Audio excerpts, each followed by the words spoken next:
Alright, let's talk about protest. You know the kind, the one you see on the evening news. A nice orderly march down a pre-approved street, maybe some clever signs, a few chants. Everyone feels very good about themselves. They've spoken truth to power, and power, in its infinite wisdom, has, well, it's mostly just made sure the traffic diversions are in place. This is the officially sanctioned method of expressing your displeasure. It's the political equivalent of a suggestion box. You can write whatever you want on that little piece of paper, but the box leads directly to an incinerator.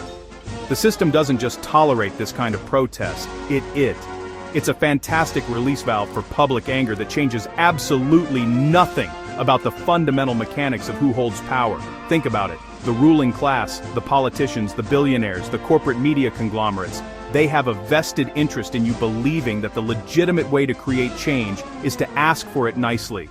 They promote this idea with the fervor of a televangelist selling miracle water. Why? Because it's safe, it's manageable. 1 million people marching from point A to point B with police escorts is a logistical challenge, not an existential threat. It allows the system to appear responsive and democratic while ensuring that the core structures of its authority remain completely untouched.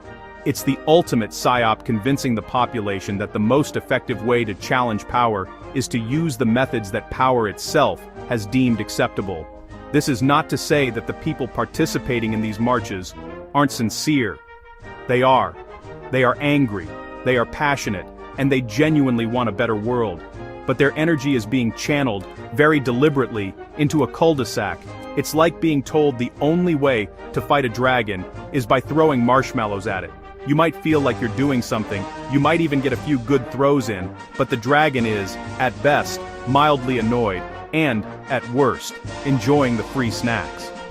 The entire spectacle reinforces the idea that change comes from moral persuasion alone, from appealing to the better angels of a system that, let's be honest, probably traded its angels for stock options a long time ago. So when you see the establishment media celebrating a massive, peaceful protest, you have to ask yourself, who does this celebration actually serve? Is it the protesters, or is it the system that has successfully weathered another storm of public discontent without having to concede anything of substance?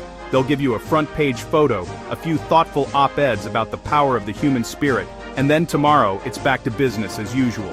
The protest becomes a historical footnote, a feel-good story about civic engagement, while the policies and power dynamics that everyone was protesting against continue humming along, completely undisturbed. It's a beautifully designed trap, and we keep walking right into it. Every system needs its heroes, but more importantly, it needs heroes, and nobody has been made safer for public consumption than Martin Luther King Jr. and Mahatma Gandhi. The versions of these men that we get on postage stamps and in elementary school textbooks are about as radical as a Hallmark card. We are taught that Dr. King had a dream, gave a great speech, and through the power of love and peaceful marches, single-handedly ended segregation. It's a wonderful, simple story. It's also a profound distortion of reality. The establishment loves this version of MLK because he's no longer a threat. He's a symbol of patient, polite, non-disruptive change. The real Dr. King, the one they don't talk about so much, was a far more radical and dangerous figure. Towards the end of his life, he was a fierce critic of American capitalism, calling it a system that produced beggars by the thousands and needed a radical redistribution of economic and political power.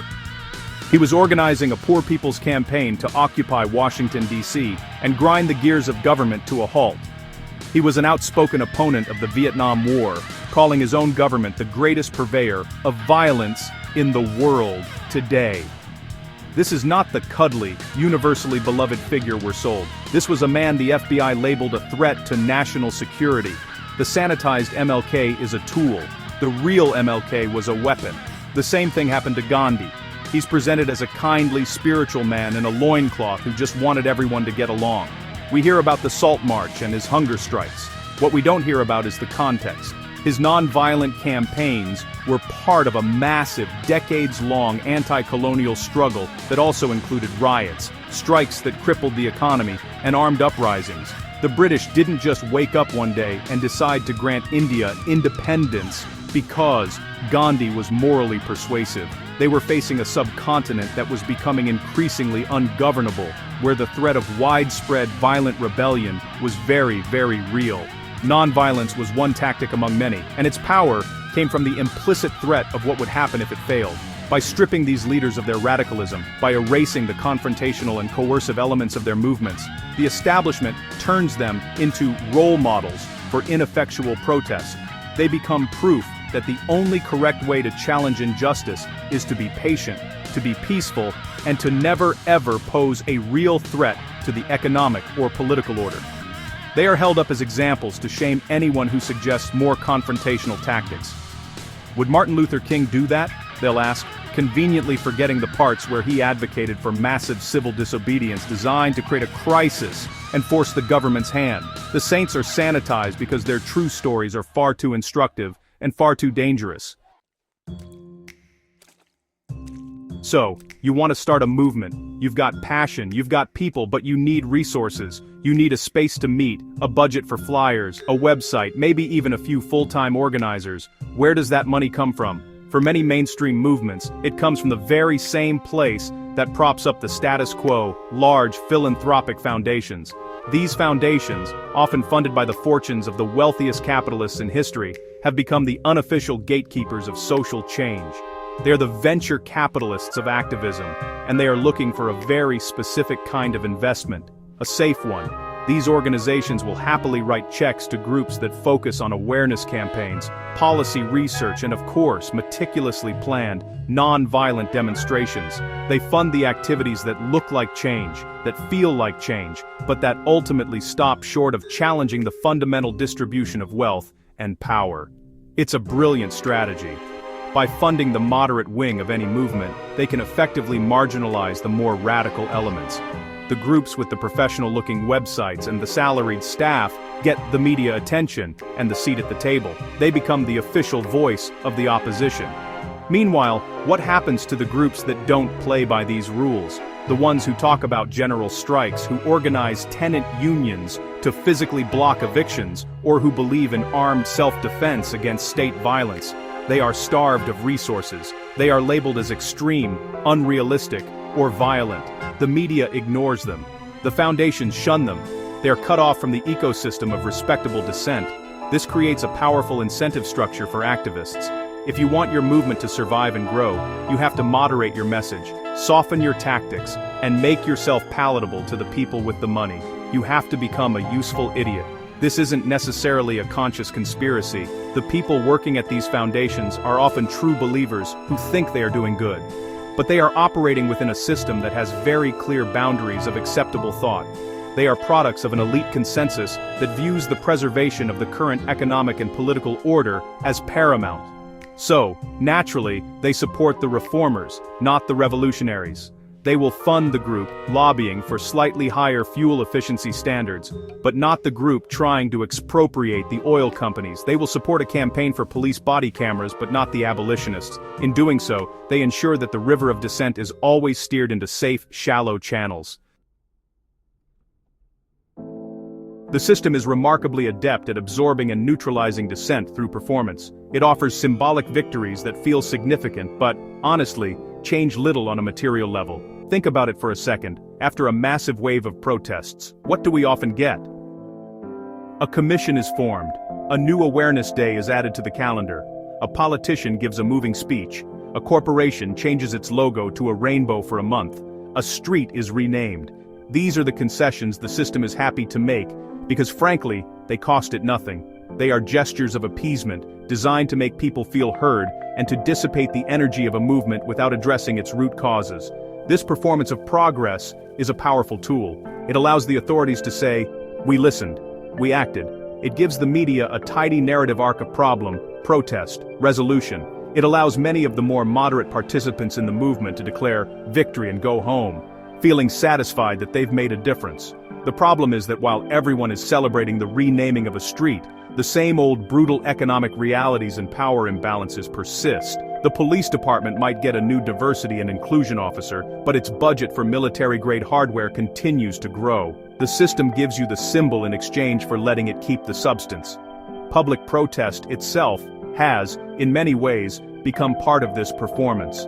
The ritual of the permitted march, the call and response chants, the sea of pre-printed signs, it can feel less like a confrontation with power and more like a civic parade. It's an expressive event, not a disruptive one. It demonstrates public opinion, but it doesn't apply leverage. Leverage is what forces change. Leverage is shutting down a port, organizing a rent strike that threatens the profits of major landlords, or a labor strike that halts a key industry. These actions create a material crisis for the elites, forcing them to choose between making real concessions or facing unacceptable losses. But this kind of leverage is precisely what the nonviolent Psyop seeks to prevent. It frames these more confrontational tactics as illegitimate, as going too far. It holds up the polite, symbolic protest as the only moral and strategic option, and so, movements get stuck in a loop of performative dissent, repeatedly marching and rallying, generating headlines but not power. They become a predictable part of the political landscape, a recurring spectacle of anger that the system has learned to manage and contain. The illusion of change is maintained, and the movement's energy is bled dry, leaving the underlying structure of power stronger and more secure than before. The history we are taught is a curated highlight reel. It's a story where progress is a smooth, upward curve, granted by benevolent leaders and won by peaceful saints. But if you look in the margins, in the footnotes, and in the stories that get left out, you find a much messier and more confrontational reality. You find the deleted scenes where change wasn't requested, it was compelled, and often that compulsion involved force, or at the very least, a credible and terrifying threat of it. The system depends on us forgetting this part of the story, on us believing that no one ever had to truly fight for their freedom. Consider the American labor movement. We hear about strikes, but the narrative often glosses over the sheer violence of the struggle.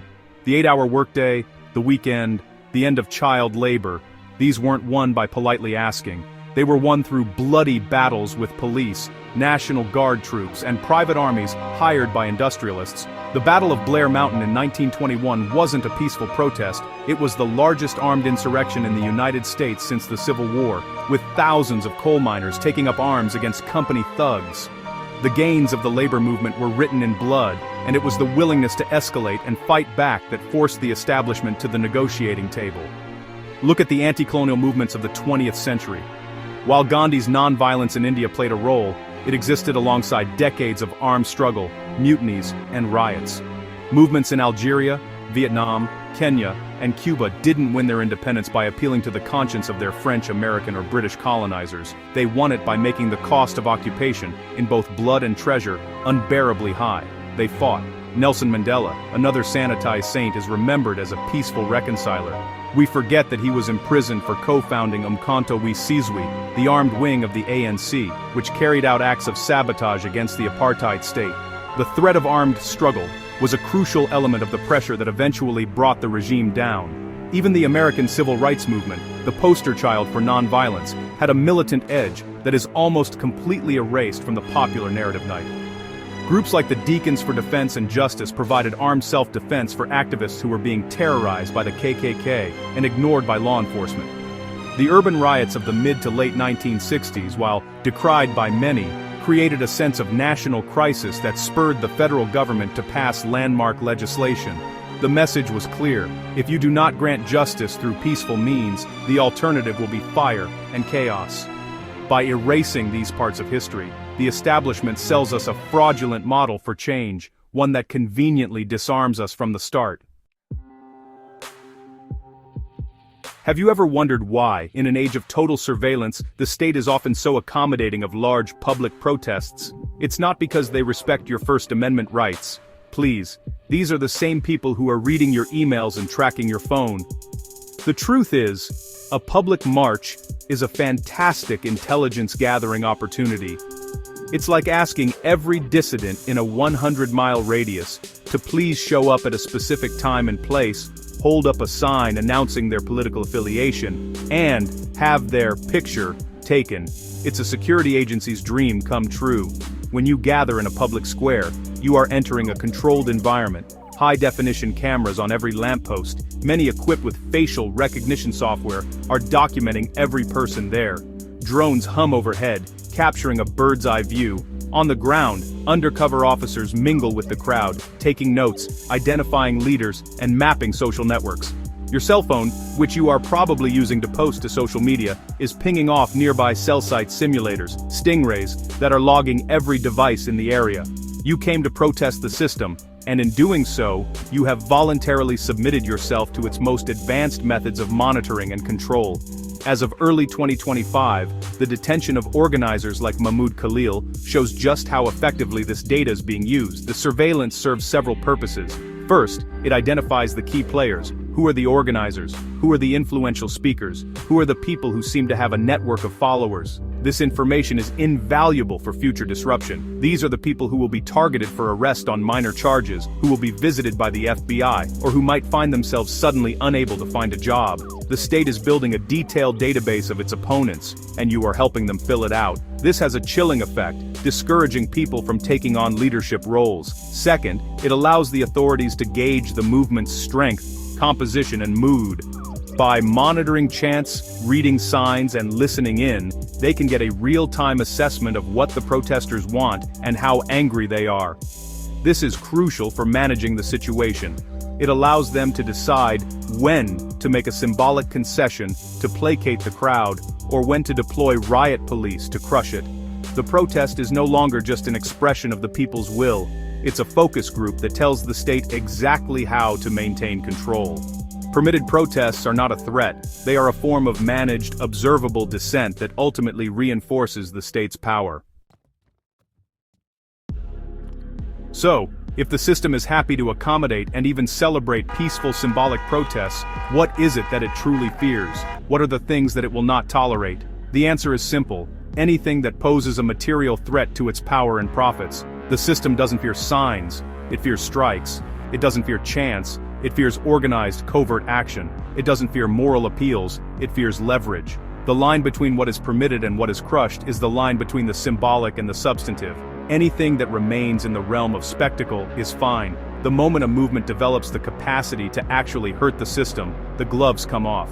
Consider the difference in response. 1 million people can march for climate justice, and they will be met with police escorts and patronizing headlines. But a small group of activists who successfully blockades an oil pipeline or a critical piece of infrastructure will be labeled eco-terrorists and face years in prison. A protest outside a government building is managed. A coordinated rent strike across thousands of apartments owned by a single private equity firm is met with riot shields, mass evictions, and legal warfare. The system's reaction tells you everything you need to know about what it considers a real danger. The real threats are the ones that can't be co-opted or sanitized. They are the movements that build power outside the officially sanctioned channels. These are the labor unions that organize secretly, the radical groups that don't have public-facing spokespeople, the networks that build dual power structures and provide for their communities outside the state. These are the leaders who cannot be bought, who can't be offered a foundation grant or a position on a corporate board.